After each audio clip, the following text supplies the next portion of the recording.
So I don't know how many times I have to repeat this, but I'm going to do it again. This war is not going to end because of the good graces of Vladimir Putin. Vladimir Putin has no intention of conducting serious negotiations, and people who are saying, get them to the negotiating table, we need them at the negotiating table, are not seeing the world for what it really is.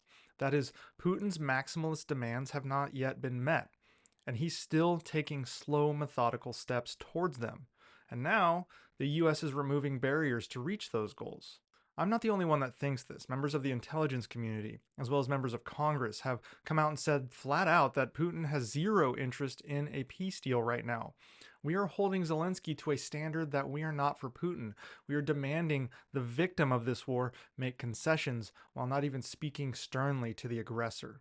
So any talks that Putin has of peace negotiations or a ceasefire are only going to be used for two reasons. The first is so his army and his regime can regroup, rebuild, and then prepare to launch fresh attacks when the moment is right, because he's done that a couple of dozen times now since 2014, where he has negotiated a ceasefire and then broken it, often within days. His troops are struggling on the battlefield, losing far more than justifies the territory they are taking. His logistics and supply lines are struggling, so he needs a ceasefire to pause for that regroup. But his maximalist goals have not changed one single bit in the last 3 years, so he's not going to take any meaningful steps towards a lasting peace. And what are those maximalist goals, you ask? Let me remind you. First, he wants full control over Ukraine, not just the eastern territories, but the entire country to fall under the control of his regime. We keep talking about Ukraine ceding territory, but no one apparently is talking about the fact that Putin's position has not moved one bit on this. He wants all of Ukraine under Russia's control.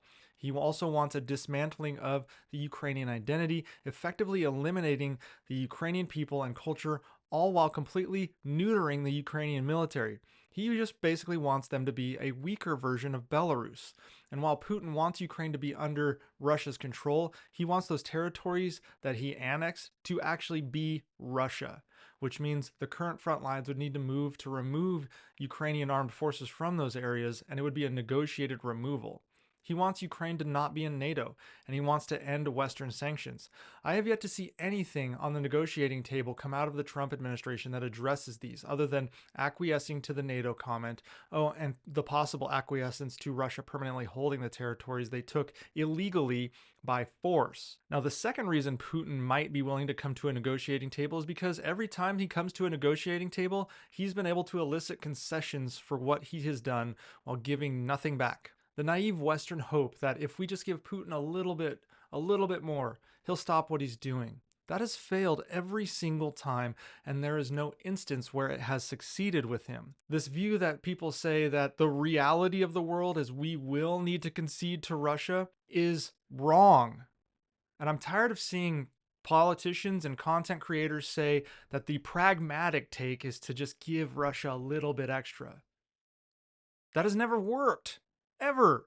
So while Western nations and the Trump administration may be thinking about discussing an end to the war, what Putin and his staff are actually doing in the negotiation is ignoring the fact that the war even exists. They aren't even going to talk about it. This happened in the last meeting in Saudi Arabia. Instead, they heavily focus on negotiating the elimination of sanctions while showing the world that Putin is a world leader.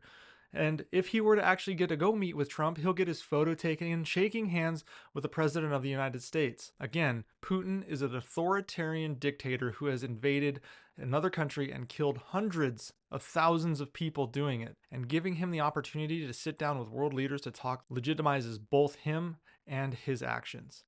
And it seems like we're actually giving Putin what he wants. So why exactly would Putin stop the war? Let's tick off what we've seen in just the last month here. On February 24th, the United States voted against Ukraine in the United Nations and aligned itself with Russia, North Korea, and Belarus. Just 2 years ago, such a betrayal would have been unthinkable. Then, just a day later, the US pushed its own watered-down UN Security Council resolution calling for an end to the conflict without holding Russia accountable. President Trump has praised Putin and derided Zelensky, even saying Putin has made smart moves in Ukraine and that Putin is a strong guy. He said that like a couple days ago. Such rhetoric is music to the Kremlin and Putin's ears, reinforcing the belief that Washington may no longer see Putin as an enemy to be confronted, but a leader to be respected. We then upended 70 years of NATO open door precedents by saying Ukraine won't be joining, period, end of story. Previously, we were open to any European country joining so long as they met the requirements. And now we just slam the door shut in the face of Ukraine despite the fact that, outside of being at war, they clearly meet the requirements. Oh, and that war I just said? It wasn't their fault. On top of it, Vice President J.D. Vance went to Europe and during the Munich Security Conference attacked European leaders and not Putin at all. He accused European leaders of suppressing right-wing voices that are similar to those of Putin's and relying too heavily on American support for Ukraine. He then went on German TV where he cast doubt on NATO's core mutual defense pledge. To Putin, this is proof that the Western alliance is starting to crumble from within, and it only started to crumble in the last few months. The more divided the West becomes, the more Russia has room to maneuver. And while Putin may be facing struggles on the battlefield, he is slowly taking territory, methodically moving kilometer by kilometer. If he sees that advances are being made, no matter how slow, it signals that eventually he is going to win in his mind. The signals coming out of the United States don't even have to be aimed at Russia to see that there is faltering Western unity. Yesterday, Donald Trump put 25% tariffs on our two largest trading partners and our closest ally. So to Putin, he sees that Washington is now actively damaging the very partnerships that have kept the Western order alive. And the cherry on top of all this is that disastrous meeting between Zelensky and Trump, and the follow-on rhetoric attacking Zelensky for not signing away his country's minerals for essentially the concepts of plans on perhaps providing some unknown level of security in the future. So why would Putin agree to a ceasefire at this point? What he sees is the United States economically and rhetorically attacking its allies, the leader of the United States attacking the Ukrainian president while praising the Russian president, the US stopping aid to Russia's enemy, and Russia still is seeing slow, methodical gains on the battlefield. There is no authoritarian leader on earth that would negotiate that position away. So if you think negotiations are going to work, then you are naive. Not once in the last 25 years has taking the conciliatory position been effective in changing Putin's behavior. Not once in modern history has such a policy worked on any monarch or dictator. Not Hitler, not Stalin, not Kim, not Mussolini, not Kaiser Wilhelm, not Saddam. World War I ended because Germany was losing. The same for World War II. Russia needs to be losing for Putin to be taking any kind of negotiations seriously. So given that we are now actively working against a Ukrainian victory, why would Putin end it now? There's a whole lot of Neville Chamberlains coming out of the woodwork, a whole lot of naive peace at all costs takes, demanding that we just get them to the negotiating table. Well, they get to the negotiating table and then what? What happens when Putin comes in like an innocent little kitten, wearing a suit, because that fucking matters, with flattery rather than truth? And then after all the handshakes and all the photos legitimizing Putin, he does the exact opposite again. Because I can tell you, at this moment, that is exactly what will happen. And these talks only favor Putin.